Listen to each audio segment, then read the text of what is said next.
Hello, ഇന്ന് നമ്മൾ ചെയ്യാൻ പോകുന്നത് വയനാടൻ പോത്തും കാലാണ്. അതിനെടുത്തത് നമ്മൾ 2 പോത്തിൻ്റെ കാലാണ് കേട്ടോ. അതിൽ നമ്മൾ മുളക്, മഞ്ഞൾപ്പൊടി, കുരുമുളക് പൊടി, മല്ലിപ്പൊടി, ഉപ്പ്, പിന്നെ ചെറുള്ളിയും കൂടി ചേർക്കും കേട്ടോ.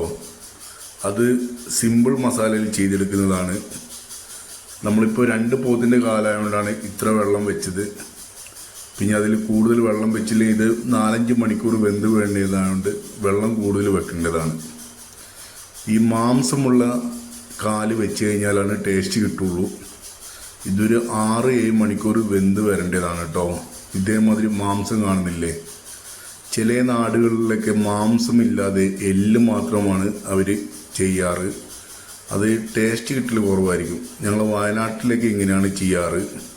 ഇതിലേക്ക് കാണുന്നില്ലേ മാംസം, ഇത്ര മാംസമൊക്കെ വെക്കണം. ഇത് ഒറിജിനൽ പോത്തിൻ്റെതാണ്. പോത്തിൻ്റെ കാലിനാണ് ടേസ്റ്റ്.